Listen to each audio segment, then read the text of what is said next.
And hello visuals, welcome back to the channel and welcome back to another edition of Superhero Wednesday, where this week I was sat doing all my videos, getting everything sorted, blah blah blah. I think, oh, we're done with the videos today, put everything away, and we're not. We've still got one more video to do. We've still got Absolute Batman issue 7 to review, and I've put everything away. So we're doing it in swirly, horrible, low-lit, minging corner. You know, I don't think it really matters which corner we do it in, because it's just, it's all, look at me, I need to exfoliate. It's always fucking minging. But yes, Absolute Batman issue 7 is done, dusted. We have got it, we have read it, we have digested it with our eyeballs. Just look, what the fuck are you looking at? That's what you call a peeping Tom. In fact, because I've got so much, like, Superhero Wednesday lately has just been filled with like Lego stuff. By the time this video even goes out done dusted, we will probably already have got issue 8 and potentially even issue 9. So we might have to quickly do maybe a back-to-back sort of chuck out there. Definitely issue 8 will be out, but maybe not issue 9. Anyway, sorry, we're not here to discuss issue 8 and 9 yet. We're here to discuss issue 7. Trying to do bare minimum spoilers. How cold and how heavy is that, by the way, visuals for a cover? That is an absolute beautiful bit of Batman artwork. It's quite literally, as the kids would say these days, that's proper cold, that. Remember back in the day, they cold used to, oh, that was a bit cold, oh, you're a bit cold there. But now it's like, oh yeah, that was cold. It's completely fucking switched. I realise as well, usually I've got both hands free, so I can skim through and show you guys certain panels and stuff and have a look at this. But because I've only got one hand, this is going to be somewhat of a nightmare. But why make life easier? We do not like to make life easier. You can probably have a better look there without the less reflection from the lights. It's cool as shit. Anyway, the plot, this particular issue, I feel like, is where the plot seems to thicken a hell of a lot more. Because you know how, like I said at the start, we've been getting tired, like the sort of stuff coming in with like we had the Joker, who this version doesn't laugh at. It was the end of issue 1. We've not really seen him again. We've had Bane in the last issue, end of issue 6. Doesn't make another appearance yet. And we get another huge Batman villain inside of this one. I won't tease who, but I'm guessing the cover.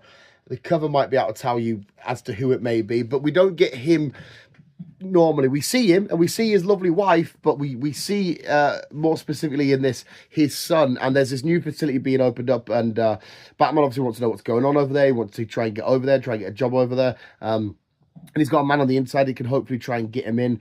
All of his pals are also a little bit upset with him, you know, Edward and Harvey and all that, because they know now that Bruce is the Bat, and he doesn't want to speak to him about it and all this kind of shit. So his life's already getting a little bit chaotic. The complications of Bruce Wayne's life and Batman's life starting to get a little bit more chaotic, trying to find that perfect little balance. But this Bruce is still very much steered and driven of just mostly being the Bat, whereas Bruce isn't the real version of himself, but the Bat is. That's already coming to fruition in this particular story.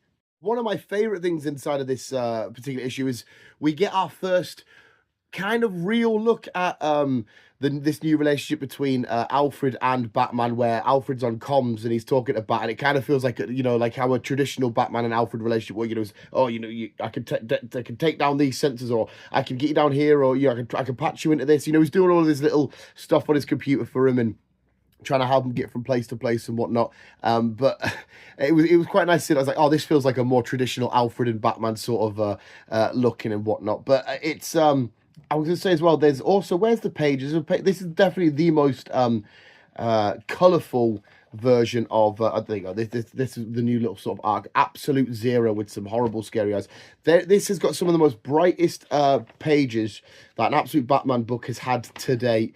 Where the fuck is it? Look, we get some gory deaths. There's an old guy, there's a guy the gang used to hang around with, his inside man to get him inside this new facility. And he has a bit of an excruciatingly minging looking death. But look, we get stuff like this.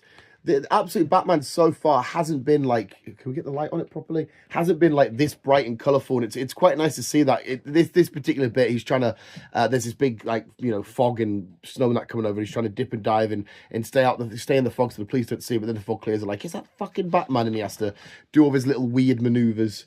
quite nice, like I said, him going back to see his friends because they all have this mutual friend. Again, I'm trying not to say too much on who this mutual friend is and how they're getting him in and whatnot. And they're like, oh, we haven't seen him so long, but this has happened. And Bruce like, I was the last person to see him, all this kind of stuff.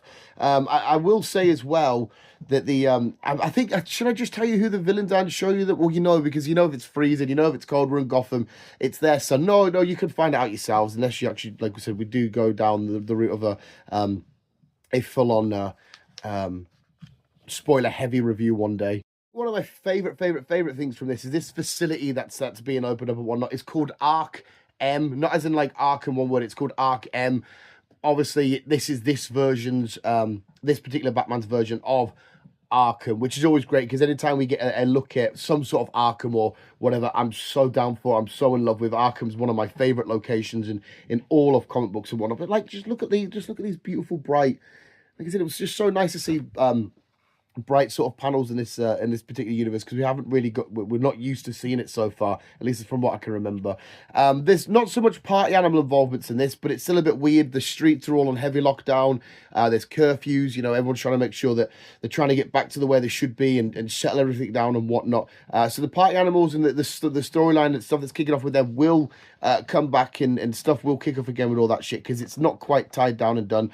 I will say as well, we get you start off with a nice little origin. That's all I'm showing you about this particular kid and this person and his family and you know what's going to happen and who are they and shit. But yeah, the plot is 110% thickening. I feel like we're going to have a big mount up of all these Joker coming in, and then we had Bane reveal. We've now got obvious who it should be, but their son, who I don't think have we ever explored. It's Mr. Freeze and Nora. Don't know why I'm hiding it so much. I spoil other shit. I don't think have we ever explored a story before where they've had a son. I don't think we have. But someone please feel free to correct me in the comments below. But yes, it's still intriguing me. This Arkham facility being opened up. They've got this new biological weapon that's getting out there, and certain people are getting fucked up from and whatnot. I may have just spoiled some more shit there. I am awful at these comic book reviews. But it's like I said, it's so fascinating. I still love that the story that this particular Bruce and this particular Bat, that again, this extremely violent, this extremely gory Bat, who's again the way that he not ends, but the dialogue between him and his pals kind of ends. It kind of gives them the sort of like a fuck off, I'm gonna go off do my Batman things. I don't really care sort of shit. He's already, like I said, losing Bruce Wayne to the Bat and stuff like that. He's more obsessed with being the Bat and saving Gotham and doing what he's got to do and shit like that.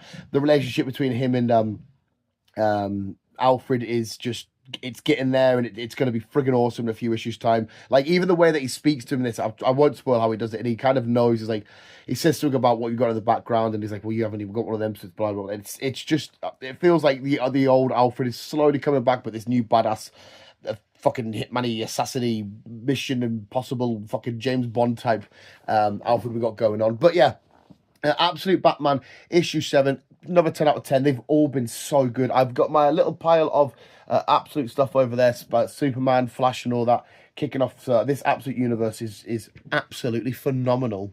Yes, visuals, Absolute Batman issue 7. Still a perfect read. I cannot wait to see where we go with this Arkham stuff. And how, again, when Bane eventually comes in and Joker, the aftermath of or the carry-on effect of. Oh, by the way, they've got Batman Ninja versus Yakuza League.